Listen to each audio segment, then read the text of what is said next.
I did not mean to blow your mind, but that happens to me all the time.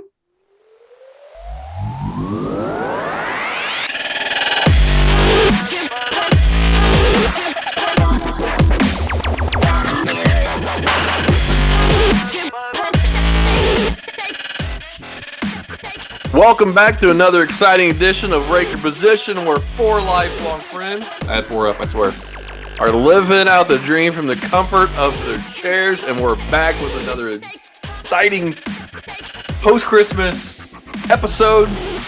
And I am Aaron, the host. And I am Joe, the groundskeeper. Jay the Rover. And I'm Corey the Statman, and my watch is a little slow, I guess. Yeah, psych. We're recording this before Christmas, but we're going to drop it after Christmas. You've ruined the charade. Yeah, They we never did. would have known. Well, Corey's wearing the same shirt, although it might be very plausible that Corey sleeps in that shirt and wears that shirt 24/7. Yeah, Corey owns one shirt. Yeah. Do you have a picture of Bryce Harper like above, like on your ceiling, like so you can fall asleep to it? No, I'm like, that does look like Bryce Harper in the bottom right. That's funny. Well, that's Forrest Gump. So But Same you don't person. have, you saw like your wedding picture and then Bryce Harper in a Cubs shirt. no, but my wife would probably like that, Yeah. and I Might wouldn't put mind it Bryce either. Harper, So put Bryce Harper in your wedding pictures. it's that we're dancing, and he just kind of we made a little Bryce Harper sandwich. Well, this It's my- has got My weird real favorite kind of fast. sandwich. Well, we've got a few interesting news items. We've been talking a lot about transactions and players the last few episodes, but tonight we're going to highlight a few new types of news, and then we've got a fun little contest, little competition to close out the episode with that'll bring back some memories, some nostalgia. So the first thing, I've got the lead here discussing this. MLB announced last week, and we've been well, I guess now when this drops, it'll be 2 weeks since they announced it, and we haven't had a chance to talk about it. They got this new idea coming out this spring called the Spring Breakout. ESPN's done some writing about it. Other news outlets are starting to add to it. But the gist of it is MLB, which we've talked about a lot off the pod, maybe not so much on the pod yet, but we've talked a lot about how MLB has a marketing issue. Compared to the other major sports, it's hard to watch because it's on so many different channels. You have to get Apple subscription now for the Friday night games. You get the MLB TV app to watch it all season, but you're blacked out in your local market. And then when the playoffs come, it's not on that. It's on Fox and basic cable channels. And so you have to get a different TV package. So it's always a hassle.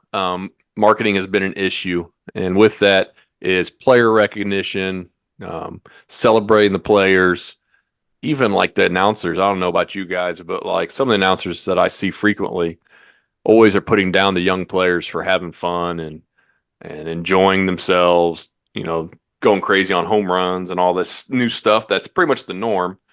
Yet your older announcers and old school broadcasters constantly put them down during the game. So marketing's always been an issue. So to try to combat that, one thing they're trying out this spring on kind of a trial basis is called the Spring Breakout, March 14th to the 17th. In correlation with the big league club spring games on those days, they were going to put basically super prospect teams together.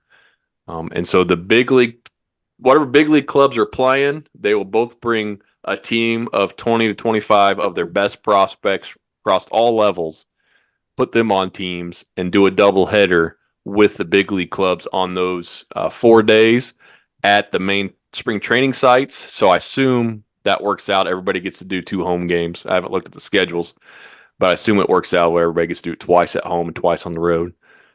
Going to do meet and greets, player autographs, celebrate the prospects.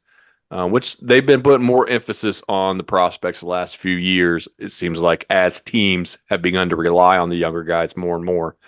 Um, so it'll be a fun way to see some new things in spring training. And on top of that, ESPN said that the hope is it goes well, that it could turn into some type of spring training tournament in the future, kind of like prospect version of World Baseball Classic almost. Um, so that's all the information. Just threw it out there. What are you guys' thoughts on this? Pros, cons? Excited for it? How would you do it differently? Maybe. Let's start with Joe. What do you got, Joe? I'd say the only thing I would do differently was I would add myself to one of the teams if I ran the league. But um, I mean, just on the surface, how could you not like it? Um, I think it sounds awesome. Anything to get some name recognition, some face recognition to these players where people can become fans. Because a lot of people become fans of people, not necessarily teams. And this is me just thinking off the top of my head, but like, yeah, there's a lot of people that will follow a player, especially in other sports. So yeah, anything to kind of get the name and face recognition would be great. Thanks, Corey. And anything that's, I guess it's not really the off season because baseball's starting up, but anything that can take place like outside of the normal regular season to keep some eyes on baseball and keep it on TV and give us something to talk about. I think is really cool. And like you said, if it takes off, they could maybe have their hands on a really cool tournament, a yearly thing that could happen. And I don't know how much it takes away from the spring training of those actual prospects. I wouldn't think much, but that would be my only maybe little bitty red flag that I see right off the bat. But I think it's awesome. Sounds great. Surprised I haven't done it already.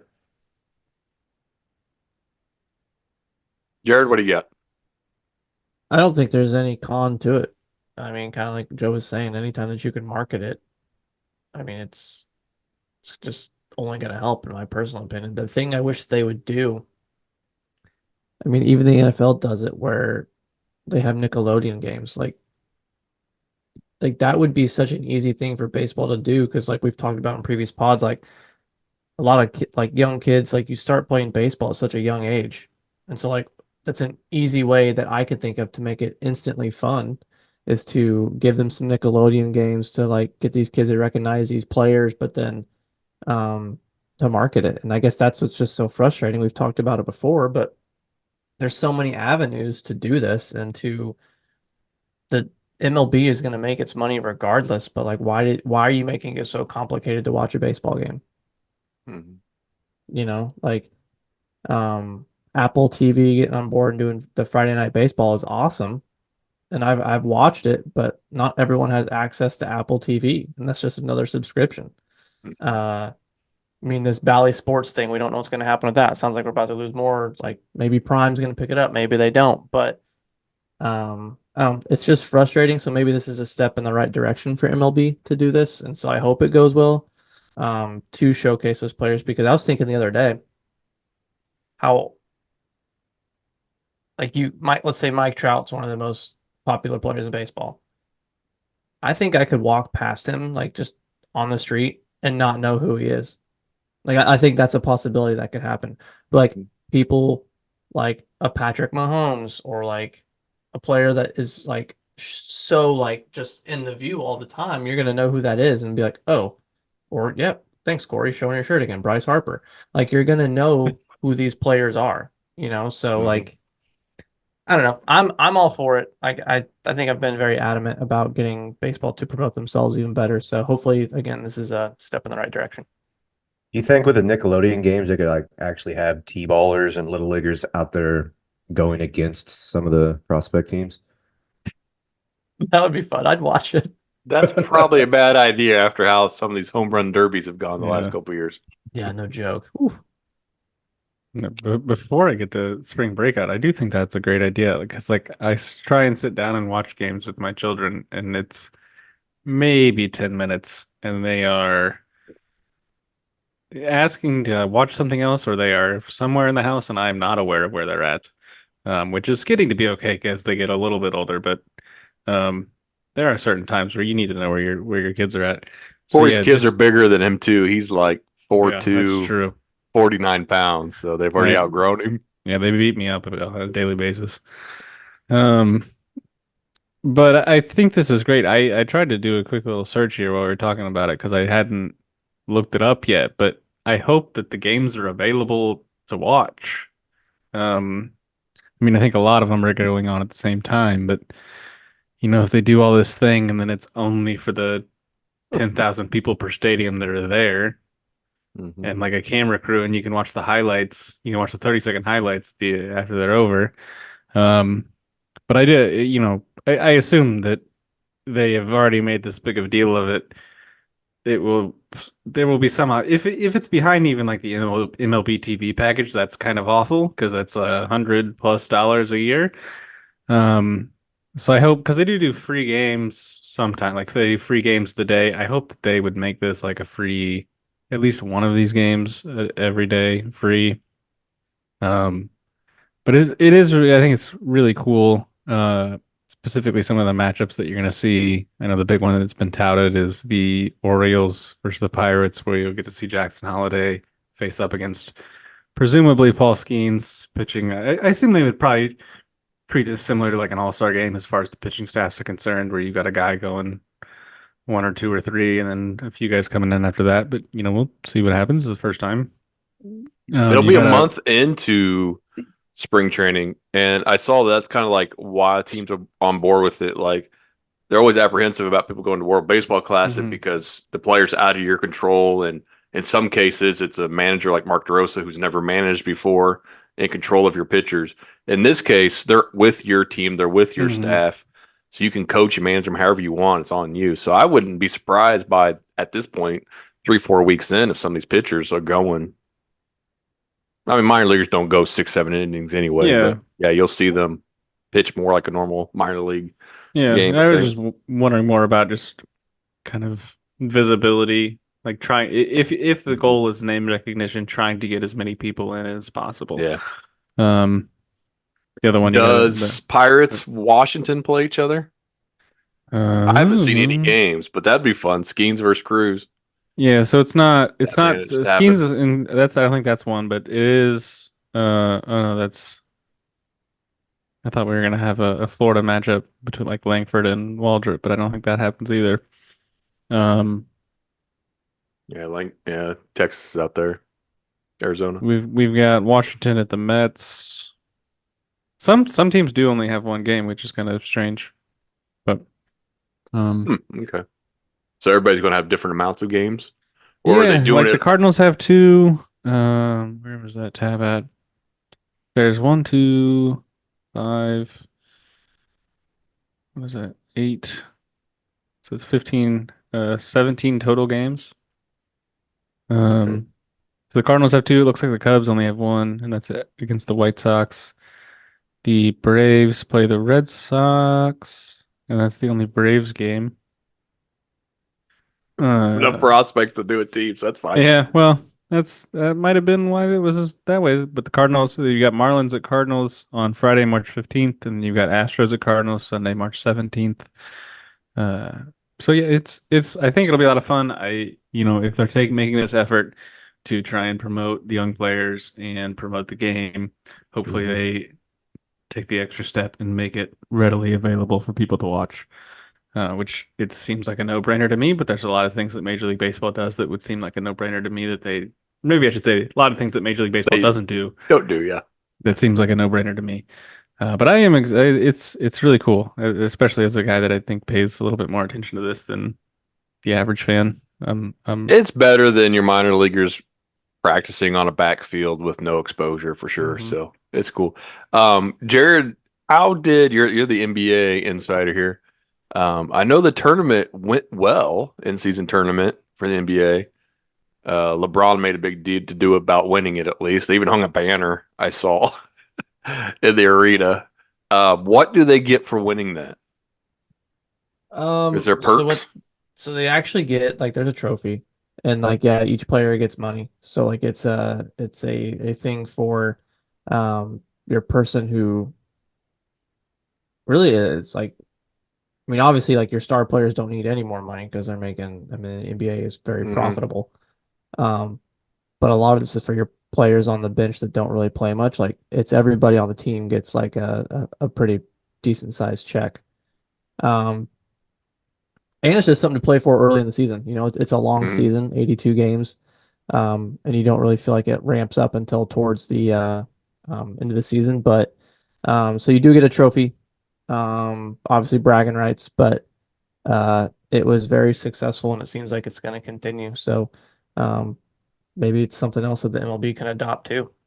Well, I was wondering, like, yeah, like, could you do if they do turn this into a tournament later on? And we've talked about, minor leaguers are unionized now. Always been behind the pay scale. Like, if you do a tournament, could there be a money cash prize for whoever's on your roster? Those guys are making not even 100,000 a year. Hmm. Um, so could they get a cash prize? Also, Joe was trying to fix the draft a couple episodes ago. Could you tie this into draft pick positioning? Like you win this prospect tournament, you get the number one pick. I don't know. That seems Everybody like a should lot. It should be more even because it's not Shohei Ohtani being bought by Dodgers. It's who you've drafted, who you've signed, who you've scouted. I don't know. Yeah. Yep. No. Definitely pay the players though for winning it. If there's a Mm. tournament, that's easy to do. Yeah. I think it just helped the. I mean, again, it's just that it's promoting the league and it's which the NBA might be the best at promoting itself.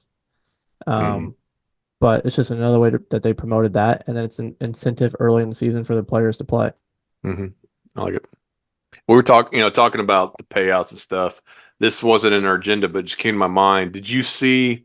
So in the new CBA, um, there's a pool of money, $50 million is set aside, and it's allocated to players with 0 to 3 years of major league service time. It's allocated to them for performance and award bonuses. Um, so I don't know if you guys read about that, if you had any thoughts on that, but it's another way to try to help younger players and reward teams for using younger players and then reward younger players for doing well. So I don't know if you guys saw that. Any thoughts on that? Still, J-Rod got a big check. Hmm. Well, you say but, like it's still like it'd be huge to me, but I think even the biggest payout was like 1.9 million or something like that, or like Didn't he get five. five? Did he? I You have to don't. go back. I know Strider got 1 million for his Cy Young votes, and it was a big deal because he's making $1 million. So it just doubled his salary. Gunner got pretty good payday. Julio tops pre-arbitration pool at nearly 1.87 Okay, million. 1.87. Okay. Yeah. So it's like, but I mean, it's nice. I mean, that's a factor of splitting it between so many players. Like, Mhm. if you're splitting 50 million between 30 people, Yeah. what's Okay. gonna What I happen? read was Julio, Strider, and who's the other guy? There's three guys that have extensions already. Collectively, got 5 million bonuses. Like three of them got 10% of the 50 Like million. Corbin Carroll.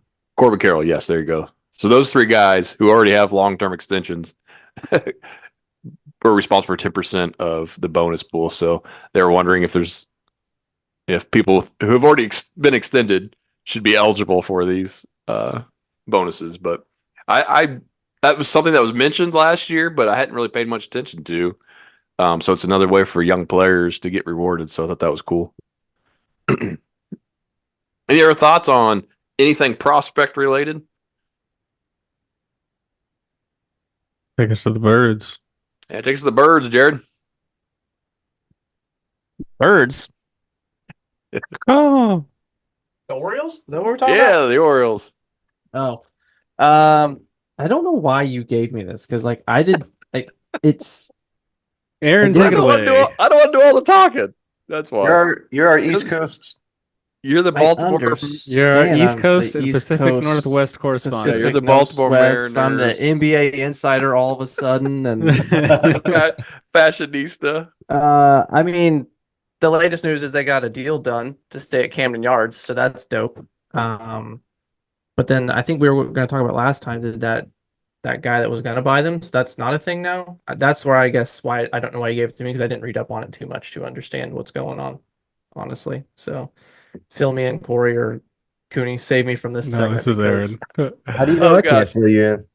I I have we no were idea what's going to going talk on. about this, and maybe it's not as important news as I thought it was when I first read it, but it seems like a big deal. We were going to talk about this the other day. We've been loving the Orioles, what they put together, how they've rebuilt, and now we're waiting for them to put the money where their mouth is and invest in these players, sign extensions, bring in free agents, and currently the Angelos family has owned them for I don't know what it is now, 30 years, something like that. Peter Angelos, the patriarch, is 94. He's in bad health. And his wife and kids have been running the Orioles, and they've been suing each other. It's been a mess. They've also been in lawsuits with the Nationals over TV rights. They haven't. The last big free agent contract was Alex Cobb, 4 years. Um, when he signed back in 2018. They haven't done anything since. And now they're coming off a 101 win season and they still haven't done anything yet. Now, there's still time. Maybe this offseason they will, but I haven't really seen them linked to anybody besides the Kimbrel signing. And so there's this guy, David Rubenstein. He's a local Baltimorean, Baltimorean, Baltimore. Baltimore. He's a local Baltimore uh, billionaire that is interested in buying them. So we've talked about also how owners have the choice to spend or not to spend in baseball because there's no floor and there's no cap. And so it seems like a local guy that grew up loving Baltimore, who's a billionaire, who's got money to buy the team and wants to buy the team, being a fan and an owner would bring a bright future to the Orioles franchise. Um, so there's something to keep your eye on going forward. Um, discussion. There I might got not be much, but yeah. I got news on the extension of staying at Camden Yards. So the commitment runs through the minimum of 15 years. It can go up to 30 if in the first 4 years that the Orioles and the state agree to a development plan surrounding the stadium. There we go. So it sounds like they got to both agree to make it profitable for both the city and the Orioles for them to go another 15 years. So sounds cool. Sounds like they're going to actually try to do what seems like a lot of ballparks are doing and making a lot of things around the park itself to do, which I think is a super smart idea. Mm-hmm. Yeah, I'll chime in with a few things here. It in some ways reflects a lot of what I saw with my favorite NFL team, which unfortunately is the Buffalo Bills. They're halfway decent nowadays, but a couple decades there of uh, not Turn good. it words. PTSD. The Otis McKelvin. So so there for a few years, they had one of the oldest owners in the league, and he passed away, and the team was up for sale. And there was a lot of uncertainty of who's going to buy the team, where is the team going to be, and they had a local guy, Terry and Kim Fagula. They bought the team, you know, worth several billies, and they kept it in Buffalo. So so from that side, I'm excited to see it, I guess. If this guy does end up buying the team, um, hopefully they can. I mean, they do need to spend a little more money than what they're doing. I'm not a fan of these $300 million teams, but so yeah, I mean, I like that he'll be able to maybe spend money on some extensions on the stadium, on the surrounding areas. I don't like that. And if I was a fan of the team, I would be acting this way too. But I don't like that one of the reasons people are probably excited is, hey, maybe he'll Steve Cohen this thing and drop $400 million on the team because I don't think I still don't think that's good for baseball, but so it just kind of reminded me of when Buffalo sold there a few years ago, and everybody was super happy in the area to, keep the team and have somebody that seemed committed to that community rather than just some, you know, family or it's individual who sits back and just too hands off. It's always scary when a team's up for sale, especially when it's a non-local person. You just don't know where they're going to end up. Didn't correct me if I'm wrong. Wasn't the Rams bought by? He owned the Arsenal or something. I got the right team, Jared. Like he owned Hmm. a major soccer franchise, so he wasn't a local guy. He wasn't interested in St. Louis. He was interested in the glitz and glamour, and so right away it was like, well, the Rams aren't going to be here very long, and we all grew up close to St. Louis. It was the closest football team. A lot of people in the area, greatest show on turf. And you just knew it was going to come to an end. And Baltimore has such a long history. It's like Oakland, too, man. It's sad that Oakland couldn't find one of these owners because Baltimore's got a long, rich history. The Iron Man, Brooks Robinson, so many great teams and players. And they're back on the upswing. And we haven't been to that stadium yet, but it looks great. It's always known for some iconic moments too. Like I still remember like Cal Ripken, like them stopping the game for him to run around and shake everybody's hands. What was it 95 when he broke Lou Gehrig's Lou Gehrig's record and just like rich history in Baltimore there. And so if it's going to be up for sale, if it's actually true that this local guy wants them, sounds promising that they would stay there and he would continue to invest in them. So Speaking of Oakland, this is kind of off the wall, but with the promise of keeping them in Oakland, I did put in a bid myself, but it wasn't accepted. 1 million Check, over 700 years. checked in cash or what? No, I threw them a number and they said, nah, we're gonna go another route. what was that number? I can't disclose that. Oh, okay. They said the number. They said the number was too big, didn't they? Yeah. Ooh, that's too much. We wouldn't know what to do with that much money. Um, Jessica are Bieley we, still single. yeah. AJ Puck also. Um, I don't know if AJ Puck is single, but um, anyway, are we ready to move on to Yeah, our Corey, take us to the to the next next event? segment. All right. Let's So do it. the next thing has been kind of on the shelf for us for a little bit, and it is if people have ever felt alienated by our discussion before, prepare to be even more so now. Because we are going to talk about our favorite players that have a baseball reference WAR of less than 10.6, a very important number, and maybe some players that have a WAR more than 10.6 based on some previous discussions we've had. Um, but I did only bring two to the table here because that was the assignment, and I think it'll be a fun little exercise, and hopefully one of the 25 people that listen to this knows some of these guys and might share some of these Can we memories of turn us. into a game? And how do we do this? How do we do that? Like, just give us just real quick. Just give us like when you introduce your players, say the prominent team, give us their war. So you want to try and guess the player? Yeah, let's see if we can There's guess no these way, guys. dude. Just real quick, like All right, no, no. Okay, so this that's a guy, fun intro to it. I'm gonna start with my pitcher because he's not the guy that has Pitchers 10.6 WAR, and All I'm right, gonna pitchers save that for first. the real payoff at the end. This guy was a pitcher for 16 years in the major leagues. He has a career WAR of 6.2. He's a reliever. He spent 6 years with the Chicago Cubs, his first 6 years of his career with the Chicago Cubs. Anybody want buzzing yet? Righty or lefty? Righty? Is he a big mother bear? Yes. Does he have 6 fingers on his hand? No, it's not He started Antonio. with yeah, that's a It good one. almost was Antonio He started with Alfonseca. the Marlins. Yeah, That was my second. That was 1B. So you get bonus points there, well done. Antonio Alfonseca. Um, he may have a second career as like a linebacker coach, based on his tackling form. Farnsworth? Nothing. You said a It is. reliever? It is. It is Kyle Farnsworth. Oh, Yes. nice. I shook the dude's 16, hand like 6 months ago. Yeah, he's 16 years and 6.2 WAR. that's awesome. And And it's just what like he was great. Like when he had some control, awesome. But you had absolutely no idea what you were getting from Kyle Farnsworth on any given day. Um, I think Joe's going to get a signed Kyle Farnsworth baseball card, Yeah, I'm I think he guessing. is.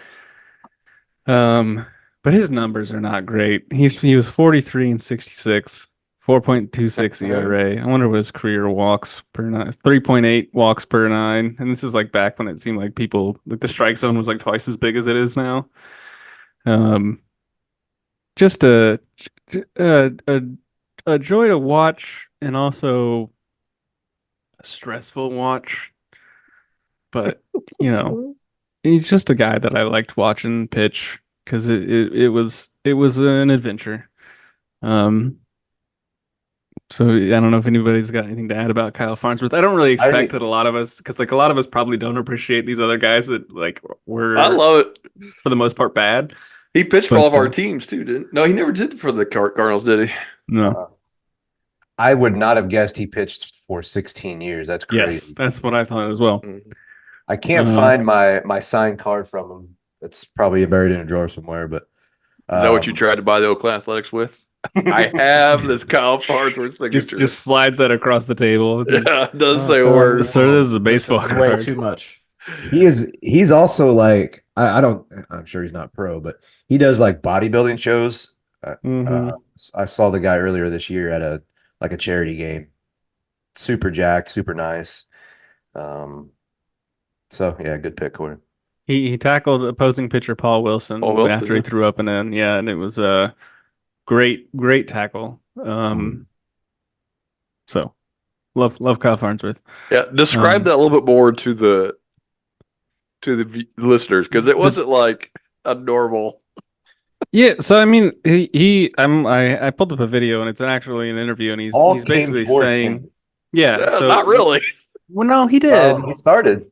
Yeah, Started. because Paul Wilson was trying to bunt, and Kyle says he's like there's a guy on first. Wilson's trying to bunt. He's like the last thing I want to do is put the pitcher on first base and have first and second. And so he's like, you just kind of got away with me, and it wasn't even like super up and in. Like if he wasn't squatted down to bunt, it was like chest high. Like it wasn't really in any danger. The only reason he was in danger is because he had squared to bunt, which is something that we were told to do in high Mhm. school. Is if people square to bunt, throw it up and in because they can't hit it. But um, and so then Paul Wilson starts mouthing. So like immediately, Paul Wilson starts mouthing, and then Wilson does take, I would say, maybe a step and a half. So it wasn't He's a still in the lot. dirt. Well, I feel like if I remember the video right, Paul initiated the yeah, hey, let's go. yes. Like Paul Kyle is said, all right. chirping, and then Kyle's just like, if I'm Kyle Farnsworth and I'm looking at Paul Wilson, I'm going to do the same thing Kyle Farnsworth did. I'm 4'2", so I'm not going to do that personally. Um, but if I was, let's see what his I feel like Paul Wilson was a big mother bear too, though. 6'4", 230. I don't think he like Farnsworth was strong though.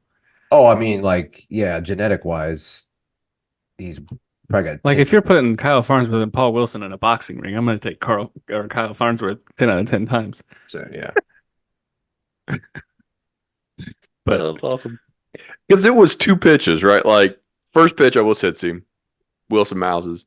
Squares the bunt again, almost hits him again. I don't think so. I think it was the first pitch. I thought it was two. But yeah, like they're rolling around closer to the batter's box than the mound. Well, that's Like because like Wilson Farnsworth got him. Wilson again. He took like 1.5 steps, and then Farnsworth ran at him. Yeah. That was Um, wonderful. anyway, that's my pitcher. Jared, would you like to start your sort of trivia How many of these do we have to go extravaganza? through? We have That a was just pitcher and a number hitter, one. or whatever Woof. Joe wants to do. Okay, I'm gonna fly through this then. That's just the first one. Um, Yeah. okay, so a little bit of trivia. This guy pitched for 9 years. He pitched for all three of our teams. Jason Was Marquis. it? Nope. Raking. Oh, Nope. I don't think Ray King pitched for the Cubs. Yeah, he did. Are you sure? Was Anyway, a let Jared reliever go. though. Was a reliever. I got nothing. Jason Mott. Oh, that's good. Nice. That is good. I Nice. shook his hand too, man. Man. Who shook Joe's Dude, hand last year? just real quick, this guy, I mean, short career, 27, 15, 60 career saves. Uh, I mean, helped the Cardinals win the 2011 World Series. Simply electric when he was out there, but I think Joe can agree with me on this one. He technically, I think, had three pitches, a fastball, a cutter, and a two seam, and they all did the same thing, which was straight down the middle. If you if you go watch the last pitch of that World Series, the guy flies out to left field, and Mott just leaves a fastball up like he did too often, in my opinion, which should have been crushed. And this guy pops up to left field. They win the World Series. It's crazy. And then a five career WAR. So, um, I don't know. I always liked the guy. I think he always had a lot of energy. Seemed like a fun guy to have in the clubhouse and a sweet beard. Yeah, I would say better than Kyle Farnsworth as well, even though he had less WAR. A better pitcher than Kyle Farnsworth was, at least. Had a couple monster seasons, yeah. Yeah, he's a lot of fun. That's a good pick. He seemed to Ray be King debuted as a Cub, by the I way. saw. I looked it up. wow. You want me to jump in here? Yeah, it's all Yep. you, man. So I don't know what you're gonna do quickly, with your 5 people, but go ahead. yeah. So let me just rattle through three here real quick. You're not Okay. gonna know. So there's a guy named Tyler Johnson. He was a left-handed reliever for the Cardinals. Most of my guys are gonna be for the Cardinals, sorry. And the reason I liked him because he had such a ridiculous curveball. There's nothing really more to explain about that. I don't know if anybody remembers that. Jay Lee, do you remember the guy pitched in 05, 06, 07? Lefty, big, Probably if I saw his face. like a sidearm lefty thrower curveball. Anyway, the other guy, which I have a pretty cool story behind, Corey, you'll probably get, or y'all might get this. So during one of our fantasy baseball seasons, we had. Oh man, I'll never Love live when it. Joe laughs before the story even starts. You know it's gonna be gold. We had so to pick up a free agent, you had $100 budget to use for the season, right? So like if a good player was out there, you had to bet on him and hope you got him. It wasn't that waiver wire thing. So I kind of fell in love with this pitcher from the Cardinals, and I thought he had good stuff, and I thought he was going to be the closer that year. And for whatever reason, he wasn't on a team. So I think it was. You remember the number, Corey? 87, 88? I don't. That sounds about in the ballpark. I don't remember the guy you're talking about, but I do remember Okay. this scenario. Well, I spent. I think it was $88 out of my 100 on a guy named Mitchell Boggs, Uh, who ended up. Let me get him pulled up here. He ended up with a .4 WAR, and he pitched for 6 years. Um, yeah, he had 6 total saves his entire career. So that one never panned out. Like But 12 fantasy dollars to save, man. Good job. I think that's probably my only miss on like when I say like I scout somebody up front. That's probably one of my only misses that I can think of. So my last guy, I'm sorry, this is my pitcher. He has 24 WAR. I'm sorry, I just had to go with him because I didn't want to do all Cardinals. But we were talking a little bit earlier. Back in high school, there was a game on a computer in the back of one of our classrooms that um we think it was out of the park baseball, which I guess maybe it had to be. But I would play that game, and there was a pitcher on there that was, if he wasn't a 99 overall, he was a 98, who I'd never heard of in my life. As far as I know, never panned out, but he was an absolute god on that game. The pitcher's name is Ismael Valdez. And I don't know if he was some Uber prospect around 99, 2000, 2001, but Of course, I would play with the Cardinals. I would immediately trade for Sammy Sosa, and I would immediately trade for Ismael Valdez. So I had Mark McGuire, Sammy Sosa, and then Ismael Valdez, and I would win like 120 games every year. It's crazy. So that was my pitcher. I don't know if you guys have any remembrance of that. You guys are probably too young, but Dodgers, right? I mean, he Yeah, I played have for a no idea who lot of that is. teams, I think. yeah. Sorry, you're next. I'm up. All right. So I had two guys. I'll go with retired guy. The guy that I had in mind is still currently playing. I was going to talk about Mike Soroka. He's at 5.7 WAR, and I'm hoping he still bounces back this year. He's still only 20, 25, 26 years old. So my retired player, 3.9 career WAR, 119 saves with that 3.9 WAR. Played for 12 seasons. World Series champ with your Atlanta Braves in 1995. Anybody know who the closer was for that Atlanta Braves team? Nope. And he, Oh, John Rocker? no, it's before Rocker. He was Okay. clocked at 100 miles per hour before people did 100 miles per hour. And don't know if this is true, but I've heard people say that the way radar guns work now is different. Hmm. It used to be gauging it across the plate versus now we gauge as soon as it's released. And so 100 back then would be like 104 now because the ball obviously is going to slow down before it gets to the plate. Lelouch? No. All right. All right, moving on. I have no idea. Dude, there was a guy that threw hard that was named Lelouch. I never heard that. You try to say LaRoche? That's Adam and Andy? I don't know. Lelouch sounds like a bad perfume. Oh wait, no, it looks like he was actually Tim Robbins' character in Bull Durham. So I'm an idiot. Oh my God.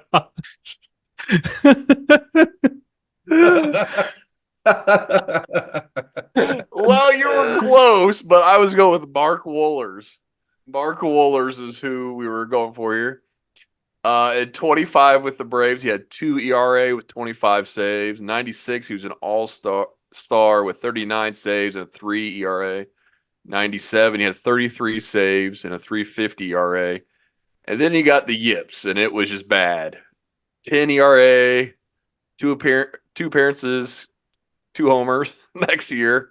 They went to Cincy, 4.5 ERA. Had a 3.94 ERA 1 year with Cincy. Didn't get a save again until his last year in 2002 at the age of 32. He racked up 7 saves with the Oof. Indians with a 4.79 ERA. So yeah, if you grew up as a Braves fan in the '90s watching TBS like I did, for the mid '90s it was Wohlers and how awesome he was, and he was like the first like closer I remember the Braves using. And then and then the wheels just fell off. He went from being the best closer on a World Series team to pretty much gone. So yeah, 3.9 WAR with 119 saves. Sounds like that's almost impossible to pull off. He did it. Great job, Oh Mark. man. Not Nuke Lelouch, though. And you, Lelouch, Tim Robbins, character in Bull Durham. All right. I'll this so I'm gonna be honest, my 10.6 war guy is gonna be very anticlimactic here, but he is an outfielder, debuted with the Blue Jays, played for the Cubs, Corey also played Patterson. for the nope, also played for the Braves. I don't think Corey Patterson debuted with the Cubs, not the Blue Jays. And it's a guy, I think he's bald, but if he had hair, he just played like his hair was on fire. And that's like those are the guys Oh, you love to watch. Reed oh God. Johnson. It is Reed Yep. Johnson. Yes. Reed Johnson, I like love Reed Johnson. Reed Johnson's the best. And he had 65 career homers.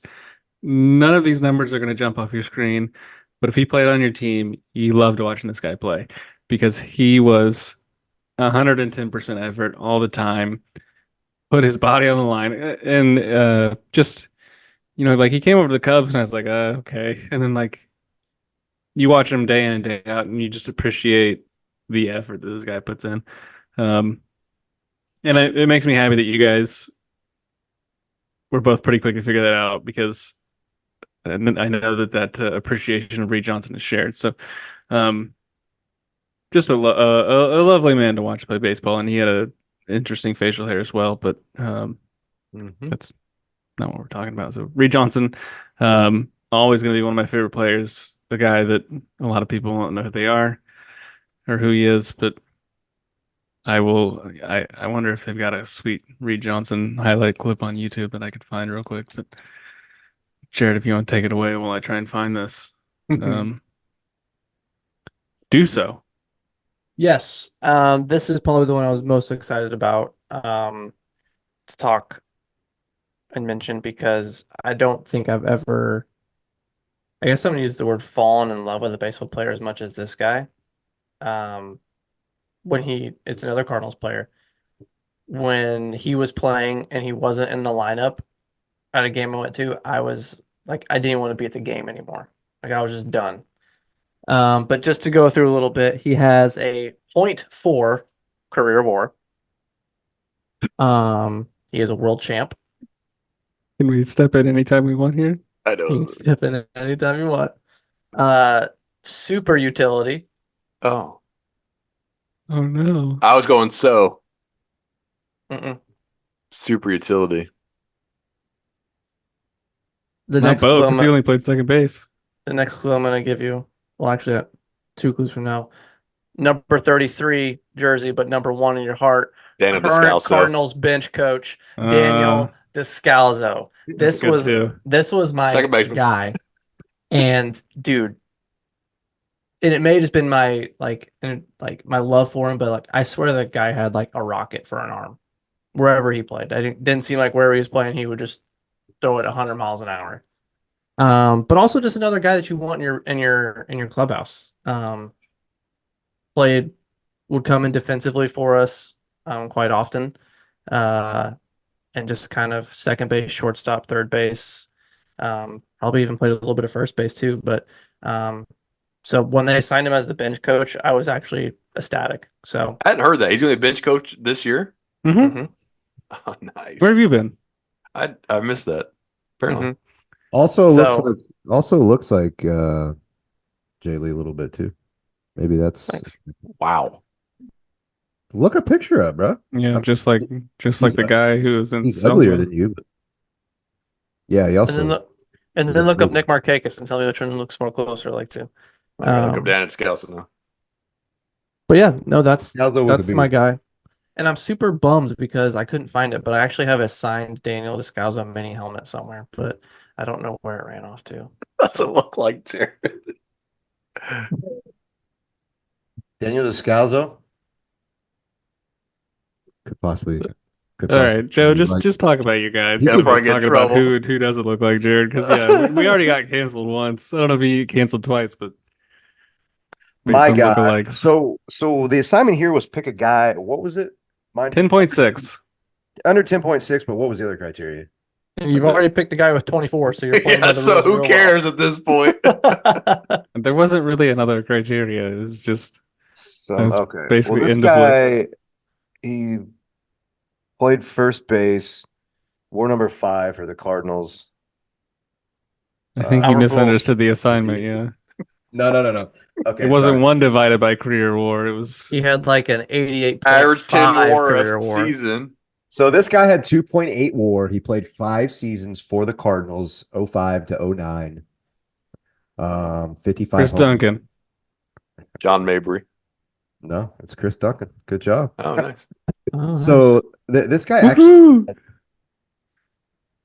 So, just had to this guy gloat. actually had a monster first year. And His a speed monster was dip too. outrageous. What? Can you enunciate that a little bit yeah. better? Dip. Dip. Now that's There's about more. to get us more views. You guys are welcome. Is that the That's the title? intro or the That's a episode YouTube. title.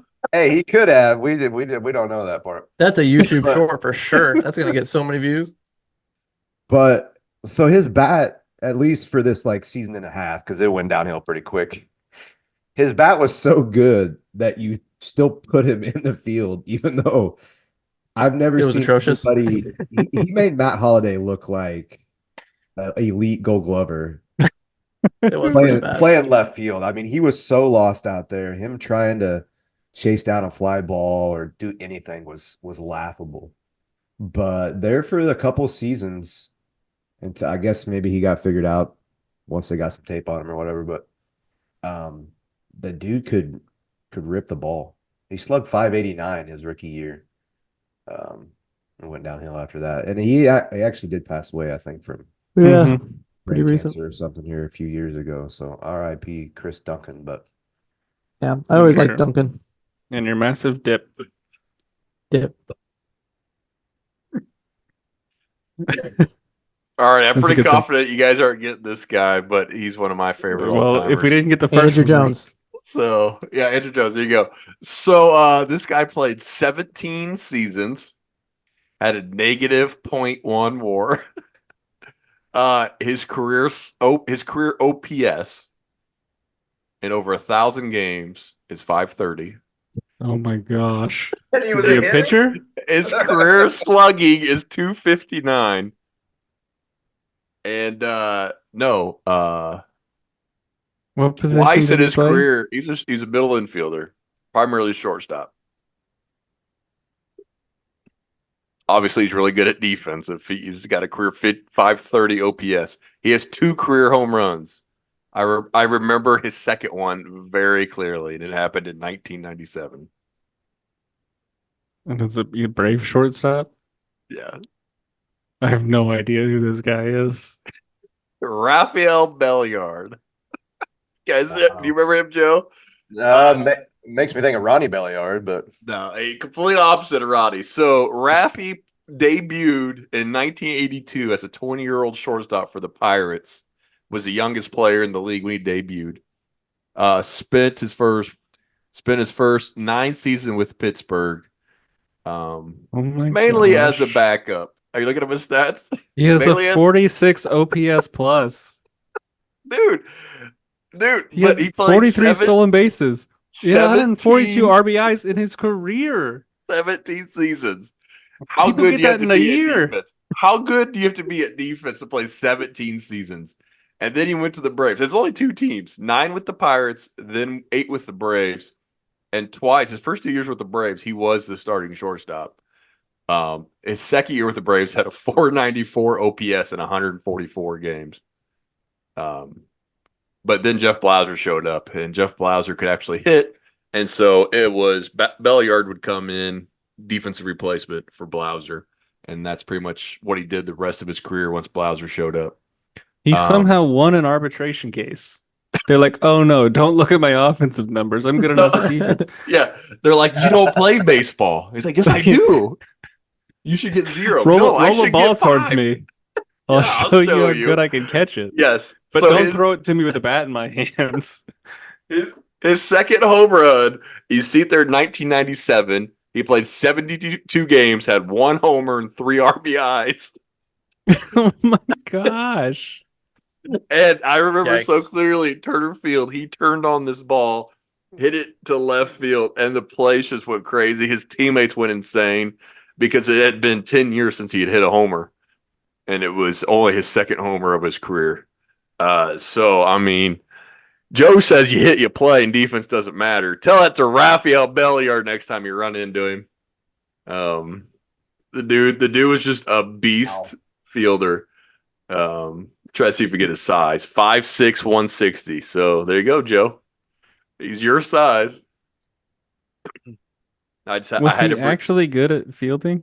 He wasn't Yeah. even that good at fielding. He's not elite. He's not elite. No. he had pictures of both the Pittsburgh Pirates and Atlanta Braves owners in compromising positions. With Chris Duncan. With Chris Duncan.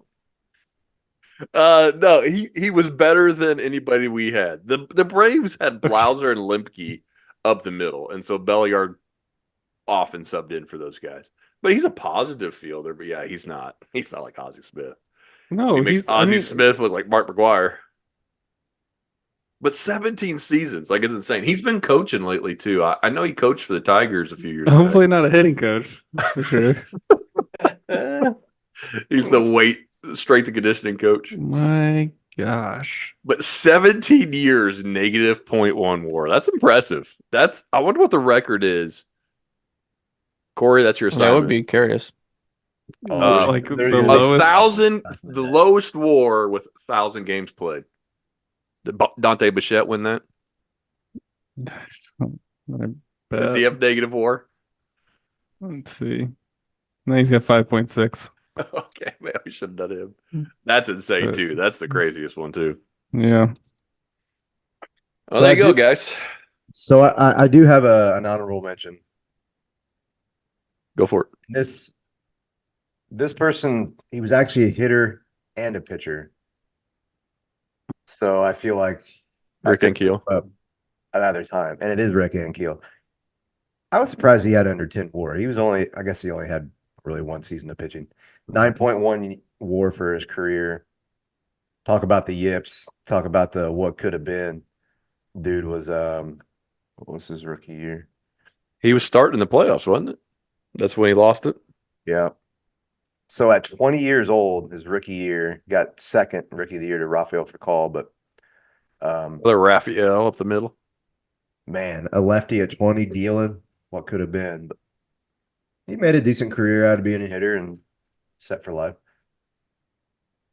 Some of the best outfield assists ever. Yeah. His swing, he played for the Braves for a few years. His swing was always like do or die. Like he did not have the greatest swing. it was all dead pull. But his defense was phenomenal. Well, I think I win with Rafael Belliard if this was a competition. No, that's good. Chris Gomez, the shortstop, second baseman, first baseman, Brewers. Padres, Tigers, a lot of teams. Tigers, yeah. Negative 1.4 WAR with 1,515 games played, 16 years. He could not Well hit, done. and I assume could not field also. Somehow still played. I don't know if that's the bona fide answer, but that's That an was a good answer. find. How did you find that so quick, man? That's good. I found baseballfever.com for him. It's not my KBO. Yeah, I got redirected from my KVO to baseballfever.com. That just made me think of another Padres second baseman. Oh, 12.9 WAR. Jorge Cantu, I think, has negative 0.1 WAR. So, and then probably the exact opposite of Rafael Belliard, where he could hit but not field. Good he hit though. He had more than he had 104 home runs. So, that's Dan Ugly Not could hit a bad. homer. Good old Dan Ugla. Well, that was fun, Corey. Good idea. Dan Ugla's got 18 WAR, by the way, 18.2. Not a boy. Longest hitting streak in Atlanta Brave history. Oh, all righty. Well, that was fun. Thank you, Corey, for bringing that to our attention. By the time the viewers watch this, it will be a couple days after Christmas, and I'll be headed on a vacation. I'll be leaving on a jet plane.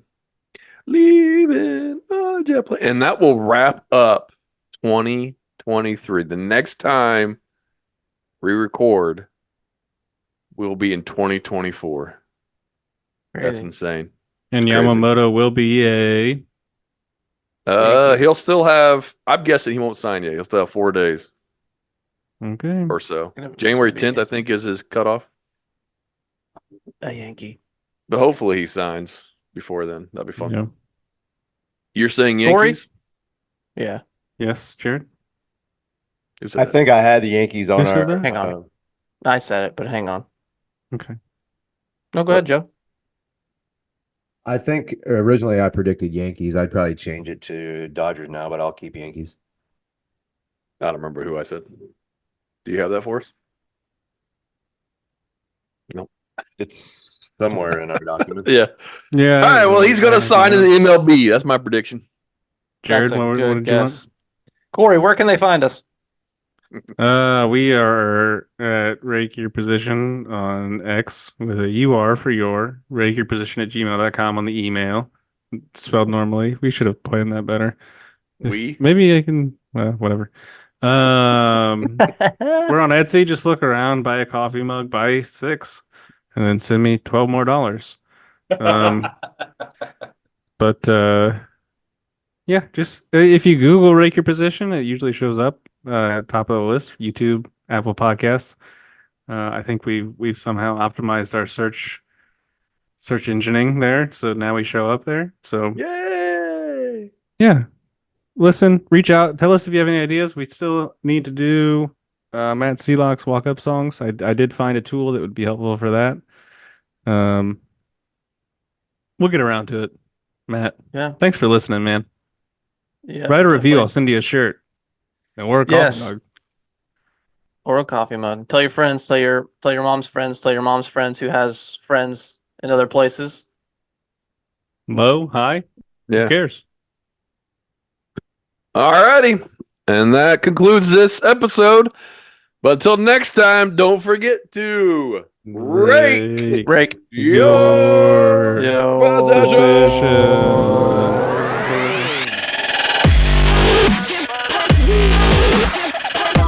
One game might be pick 2 people.